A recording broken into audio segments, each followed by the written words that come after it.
Berlin Syndrome, which is the latest from Kate Shortland, who made Somersault, which had a real career-making performance by Abby Cornish. This is very... She also made Law. This is very, very eerie and based on a novel by Melanie Houston, which I haven't read.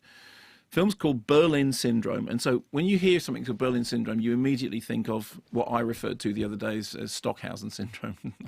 Because Stockholm... Yeah, remember... Yes, I remember that. Sorry, is that not what comes into your mind when you... No, absolutely nothing comes into my mind when you say that. They're just... When you say Berlin Syndrome, does that not automatically... No, Oh, okay, fine. anything. Okay, well...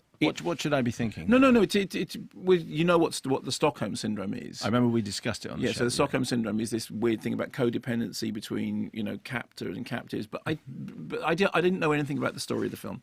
So anyway, we have... Is it not the Beethoven Syndrome? Stockhausen, Beethoven. It's a composer joke. Carry on. Stockholm Syndrome, obviously. That's the point. So anyway, a young woman who's come from the other side of the world, she's decided to do that thing about going to Europe and to find herself. And she's gone to Berlin, where you go. She's a shutterbug. She likes taking photographs. And she's sort of wandering around. The film has a kind of indie, slightly art house, off-kilter feel to it. On the streets of Berlin, she bumps into this guy called Andy, played by Max Reinfeldt, and he seems nice. He offers her a strawberry. They share some kooky time together. She finds a mask, like a carnival mask on the floor, and they talk about this and that. And he asks her about why are you here? And she talks about the architecture and the wall and all that sort of stuff. And he says, yeah, but that's all it's nonsense, isn't it? Anyway, there's something between them. There's a sort of bit of a frisson, and then she's going to go on, but then she doesn't. She decides that she's going to hang around. She comes to find him, and he's reading a book, and they hook up. And then she wakes up in the morning, and she's in his apartment, and he's gone off to work, and he's locked the door, and she can't get out of the apartment. And when he comes back in the evening, she tells him that she's been locked in the apartment. Here's a clip. I couldn't find the key. Did you leave me a key? Yes. Sure. I thought I left it on the table. Nope. I didn't think I'd be able to get back in, and then I realized that I couldn't even leave. Hey, you can leave now. I take a shower. Did you lock me in? Yes, sure. But next time,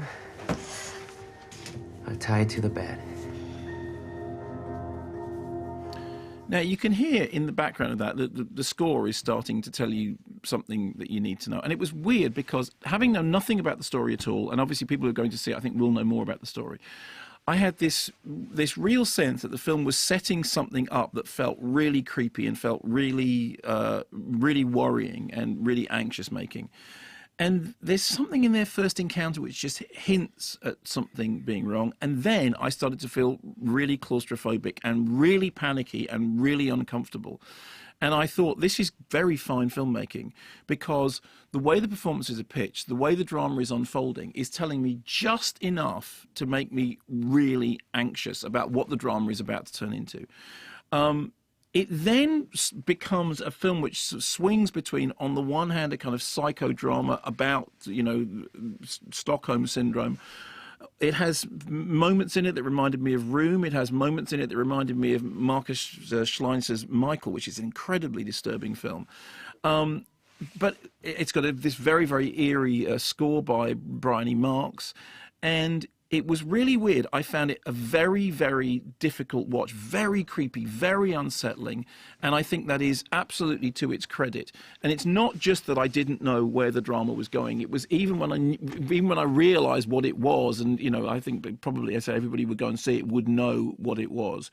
What I was impressed by was the way in which the director had managed to lay all these clues, these seeds within the opening. Even though I didn't know, I kind of did know. And I thought, again, that is an indication of really interesting, intelligent, thorough filmmaking. And that is now 3 films this week that I've said that about. And you will notice that none of them are The Mummy.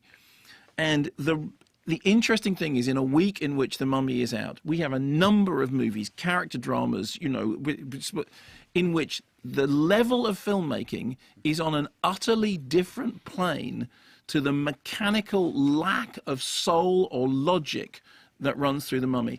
And again, it made me think, that's why The Mummy doesn't engage, because there is nothing in it that's telling you stuff in a way that is even vaguely subconscious or, you know, getting under your skin. In My Cousin Rachel, those moments when she's looking over the teacup or she's looking out from under the veil, and the look could mean something, but it actually probably means something else. Those moments in Norman when he's standing fidgeting in the street, and it tells you about his great tragedy of his life, but also that he's, you know, he's Rupert Pupkin. The moments in Wilson when you think, I have exhausted my patience with this character, and then something happens to draw you back in. That is what filmmaking is about. And every single aspect of what I've just said is so utterly lacking from The Mummy that the reason I can't even get annoyed about it is that there was nothing in it that got that bit of my brain working that went, there's something interesting happening here, I'm wondering what it is. All I ever wondered about with The Mummy was, is it going to end soon?